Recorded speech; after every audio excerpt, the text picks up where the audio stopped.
Welcome to the Crime Report with Ron Chinzer. I'm Ron Chinzer, and Canada is definitely changing, and not in a way that leaves people feeling safer in their homes, their neighborhoods, or on their streets. Families across the country are asking the same haunting questions. Why are violent repeat offenders allowed to walk free again and again? Why do victims seem to be treated as an afterthought in our courts? And why does it feel like every week Canadians wake up to yet another preventable tragedy, one that never should have happened if the system had done its job? Police officers use a blunt phrase to describe this cycle. They call it catch and release. Ottawa, of course, uses softer language, calling it bail reform, most notably under Liberal Bill C-75. But Canadians see through the spin. They know it for what it really is, a revolving door of leniency, one that gives endless chances to people who've already proven time and time again that they cannot be trusted. And the cost of this failure isn't abstract. It isn't a number in a government report or a line item on a spreadsheet. It is measured in lives cut short, in families shattered, in neighborhoods living on the edge, and in growing sense that ordinary people have been abandoned by the very institutions that were supposed to protect them. Today, I'll share with you 10 real stories. They're not statistics, they are not talking points. They are the lived reality that Canadians are seeing firsthand and what happens as public safety collapses. Now, the system favors offenders over victims, and when communities are left to carry the burden of failure, you can bet that Canadians are upset. And if you believe Canadians deserve to hear these truths, you can support this work by subscribing at junonews.com/Ron and saving 20% off of your subscription. Let's begin not with a tragedy that has already unfolded, but with a new proposal aimed at preventing the next one. Today, on August 29, 2025, Conservative leader Pierre Poilievre stood in Brampton, Ontario, and announced what he's calling the Stand on Guard principle. It's proposed amendment to the Canadian Criminal Code that he says would finally protect Canadians who defend their homes, their families, and themselves. The change would apply to Section 34, Sub 2 of the Criminal Code, and it would mean this: if somebody unlawfully enters your house and threatens anyone inside, the law would automatically presume that the use of force, potentially even lethal force, is reasonable. Poilievre summed it up in 3 words: your home, your family, your life. He said Canadians shouldn't live in fear of being punished for doing what they must to protect their loved ones. Your home is your castle, and you have the right to defend your family in your home. And they worry when they think about what they might do to protect their family if an intruder ever entered. What do you do if you've got a small child down the hallway and you hear that ominous sound of a home invasion? The answer for any parent is we would do anything necessary to protect our children. Right now, the law is vague and subjective. Canadians technically have the right to use force in self-defense, but too often they face years of expensive trials while violent offenders walk free under liberal laws like Bill C-5 and Bill C-75 that made release the default. Poilievre pointed to a real case from 2019 in Collingwood, Ontario. 3 masked intruders, one carrying a sawed-off shotgun, broke into the home of Cameron Gardner, and while his girlfriend was there with him sleeping. The couple were zip-tied as the burglars tore through the house. Gardner eventually broke free, fought for control of the weapon, and in the struggle, 2 intruders were shot. But when police arrived, it wasn't the gunmen who were hauled away. It was Gardner. He spent 6 months in jail before charges were finally dropped. That, Poilievre said, is the Liberals' 2-tier justice system. One where violent criminals get sympathy and endless chances while ordinary Canadians defending their families are treated like criminals. The Stand on Guard principle would end that. Poilievre says it would protect the innocent, presume reasonableness whenever force is used against a home invader, and end the legal limbo that leaves victims stuck in court while the criminals walk free. Conservatives are standing here today based on the principle that your home is your castle. We're calling on the government to introduce and immediately pass the Stand on Guard law. Our amendment instead will change Section 34.2 of the Criminal Code to say that the use of force, including lethal force, is presumed reasonable against an individual who unlawfully enters a house and poses a threat to the safety of anyone inside. The proposed amendment is reasonable and prudent. It applies only to the unlawful entry of a home and preserves proportionality. Simply put, Simply put, it means you have the right to use force to defend your home and your family against someone who threatens you and who has entered illegally. And while Ottawa debates principles and amendments, Canadians are left to face the brutal reality of what happens when dangerous offenders walk free. That reality came crashing through a window one night in Lindsay, Ontario. It was 4 in the morning in Lindsay, Ontario. The neighborhood was quiet, most families still asleep, windows cracked for the summer air, a fan humming softly in the background. And then, without warning, the silence shattered. 41-year-old Michael Breen forced his way through a window armed with a crossbow. Inside was 44-year-old Jeremy McDonald. Imagine waking up to find a man in your home pointing a lethal weapon at you. In that moment, McDonald had no time to think about the technicalities. He had to choose between fighting or dying. A violent struggle erupted. By the end, Brain was so badly injured that he had to be airlifted to a trauma hospital in Toronto. But here's the part that's enraged Canadians. It wasn't Brain, the armed home invader, who had 7 criminal cases already pending and was already out on probation, who paid the highest price. It was McDonald, the homeowner, who ended up charged with aggravated assault. Lawyers argued endlessly about reasonable force. Was a knife against a crossbow proportionate? But Canadians asked the obvious question. How was Breen free at all? How does a man with 7 pending cases get the freedom to terrorize another family? This is Bill C-75 in practice. Liberal bail reform makes release the default. Offenders pile up breaches and laugh at court orders because they know nothing will happen. Even leaders spoke out. Pierre Poilievre said Canadians must have the right to defend their homes. Doug Ford said if someone broke into his house with a weapon, you're going to fight for your life. And yet the justice system turned the man defending his family into the criminal. That was Lindsay. A crossbow through a window, a father forced into combat in his own home, and a justice system that betrayed him. And as shocking as it was, in Calling Lake, Alberta, another home invasion didn't end in debate, it ended in a murder. On the night of August 17th, in the quiet hamlet of Calling Lake, Alberta, armed intruders stormed into a home. Inside was 40-year-old Edward Young. Within minutes, he was shot dead. The RCMP responded quickly, issuing a shelter-in-place order. Families locked their doors, turned off their lights, held their children close, and whispered for them to stay silent as neighbors peered through curtains wondering if their home would be next. Days later, police arrested 35-year-old Terrace Cardinal. He tried to run, but he was caught after a standoff. And here's the part that Canadians can't accept. Cardinal was already wanted on a Canada-wide warrant. He should have been in custody long before Edward Young was murdered. This wasn't just a violent home invasion. It was a deadly result of a system that fails to enforce its own orders. A man flagged as dangerous, wanted across the country, roaming free until someone ended up dead. For Young's family, the grief is permanent. For Calling Lake, the sense of safety is gone. And for Canadians watching, it's proof that the cracks in our system are wide enough for entire lives to fall through. And while families in Alberta mourned, families in Ontario faced another kind of grief, the fentanyl crisis that continues to kill Canadians every single day. On a crisp fall morning in Vaughan last year, emergency responders rushed to Bathurst Street and Nur Israel Drive. A man lay unresponsive, and despite their efforts, he was pronounced dead. The coroner confirmed what has become one of the most familiar tragedies in Canada, fentanyl overdose. In the last decade, more than 50,000 Canadians have died this way. That's an entire city gone. Parents burying their children, children growing up with their parents, and families that are broken. And we often call these deaths accidental, as though no one is responsible. But when someone knowingly sells fentanyl, is it really an accident? York Regional Police launched a long investigation. It led them to a home in Georgina where they seized drugs, cash, and evidence linking 28-year-old Farzan Jafari Rudsari to the fentanyl that killed that man. And here's the detail that makes Canadians lose faith. Rudsari wasn't a first-time offender. He was already out on bail, already serving probation. The courts knew he was dangerous but gave him another chance. And with that chance, he sold poison that killed. Now, he faces manslaughter.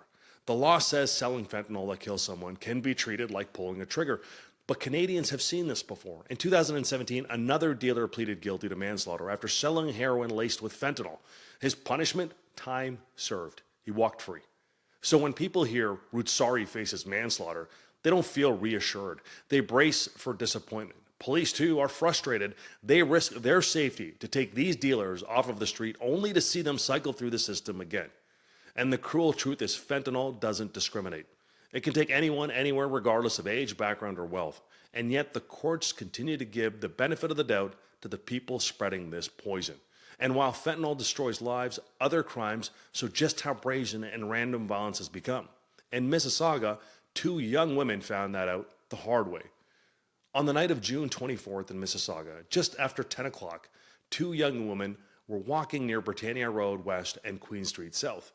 They were enjoying an ordinary summer evening, doing what thousands of Canadians do every day. But in an instant, everything changed. 3 masked men appeared. One hinted at a gun. Another flashed what looked like a knife. The women were pursued, cornered, and dragged toward a waiting Audi SUV. Now, they escaped only because a passerby intervened, disrupting the abduction and forcing the attackers to flee. Weeks later, Peel police arrested 26-year-old Waleed Khan of Etobicoke. In his home, they found an automatic-style rifle, a pistol with a high-capacity magazine, and more than 110 rounds of ammunition. And here's the part that left Canadians outraged again. Khan was already on probation for violent offenses. He was already banned from owning weapons. The courts had already said that he was too dangerous to be trusted with a firearm. And yet, he stockpiled an arsenal and allegedly tried to abduct women off the street. Police risked their lives to arrest him. The courts released him with an ankle monitor, as if a piece of plastic and a GPS could restrain someone who ignored every order they were already on. Now, for those 2 women, the trauma will never fade. They know the man accused of trying to kidnap them, who had guns, is still out there. And for Canadians, the lesson is terrifying. This wasn't a gang warfare or organized crime. This was random. 2 young women, who could have been anyone's sisters, daughters, or friends, nearly disappeared into the night. And if probation orders and ankle monitors can't stop someone like Khan, what can? Even when offenders are sent to prison, some find ways to keep hurting their victims. Now, police in Durham region were already familiar with 35-year-old Kimoy Chisholm. He was a convicted human trafficking and sentenced to 5.5 years in prison. For the women he exploited, that sentence was supposed to be the end, the moment they were finally free of him.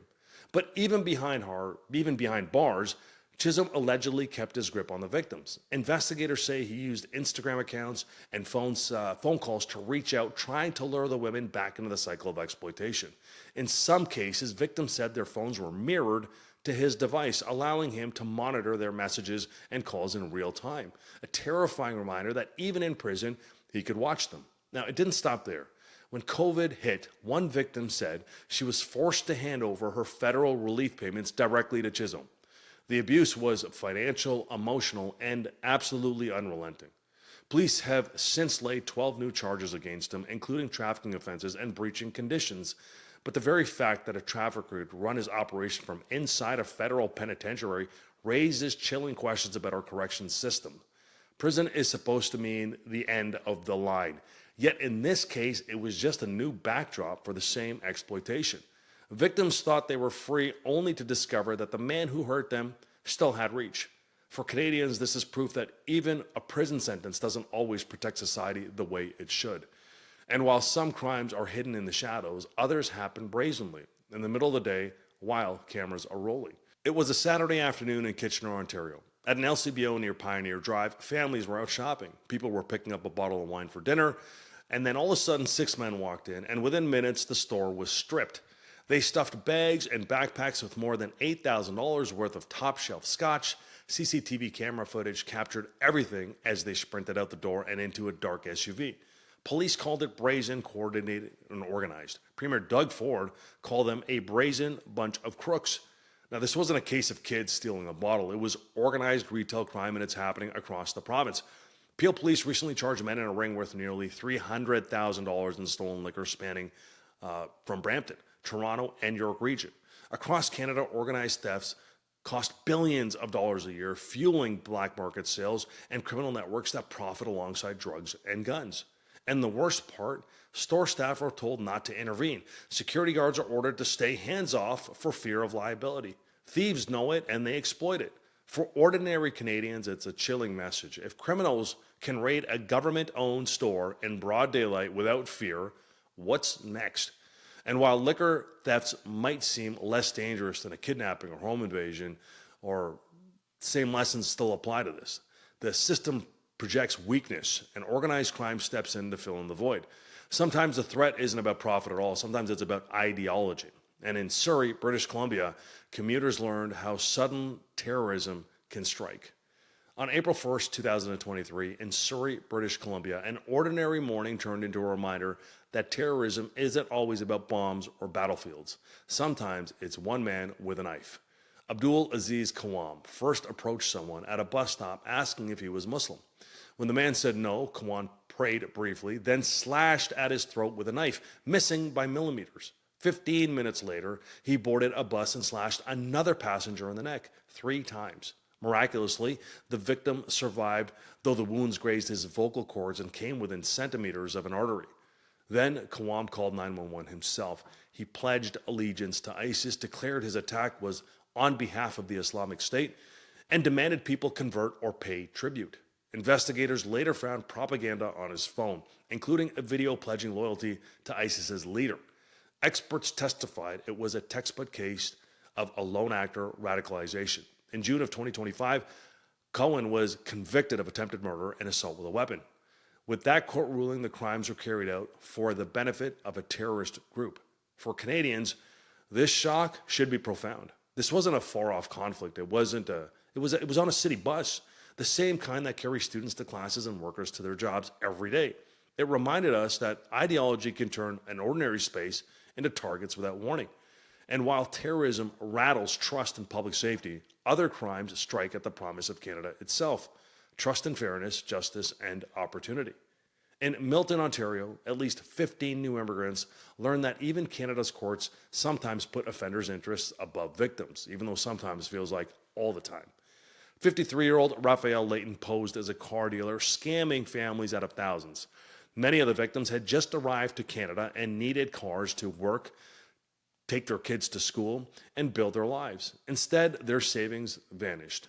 Victim impact statements spoke of devastation. One said, "The dishonesty of one man has shattered my trust in people. I came here believing Canada was different, and instead I was taken advantage of when I was most vulnerable." Layton had a criminal record dating back to 2009. Judges called him habitual in his dishonesty. This was not a man who had made a single mistake. Prosecutors sought 10 months in custody, but when it came time for sentencing, Justice Clayton Conlon gave him only 6 months, reduced specifically because Layton is not a Canadian citizen and could face deportation. Think about that. Victims lost everything, but the man responsible, who the courts have called habitual, got leniency because deportation might be too harsh. For those families, it was a betrayal layered on betrayal. They had trusted Canada to be fair. Instead, they saw a system where immigration status mattered more than their pain. And this wasn't an isolated case. Similar decisions in BC have been overturned on appeal. But for these victims, the damage is done. Earlier this year, the federal government announced, with great fanfare, that it was finally going to get serious about fentanyl. They unveiled a fentanyl czar, Kevin Brousseau, a former RCMP deputy commissioner who would supposedly lead a national strategy. Alongside him, Trudeau announced $1.3 billion for border security and even floated the idea of listing cartels as terrorist groups. It sounded strong, but when Brousseau met U.S. officials, he admitted the truth. "I don't tell the RCMP what to do, and I have no authority." For American officials, the frustration was immediate. They had been promised a Canadian counterpart who could deliver. Instead, they saw bureaucracy. One U.S. source said it bluntly: "Nothing has come out of that office since it was established." Meanwhile, Canadians kept dying. More than 50,000 overdose deaths in the last decade. Communities destroyed, families burying loved ones, while Ottawa holds press conferences. And that's the reality. We don't have a fentanyl czar. We have a title with no power, announcements with no action, and a government more interested in a headline than in saving lives. Line these stories up, and the truth is absolutely undeniable. A justice system that puts repeat offenders first. A bail system that releases violent criminals again and again. Courts that bend over backwards to protect offenders while victims are left to fend for themselves. And a federal government that invests more energy in photo ops than in protecting Canadians. This is why Canadians are angry. They want to put victims first. They want violent offenders kept behind bars. They want the right to protect their home and their families without fear of being punished for it. Because right now, the message from Ottawa is clear. If you're a repeat violent offender, Canada is your playground. But if you're a victim, you're absolutely on your own, and Canadians know it. That has to end. If you want to support this work and make sure that these stories continue to be told, you can subscribe at junonews.com/Ron and save 20% off of your subscription. I'm Ron Chinzer, and this has been The Crime Report.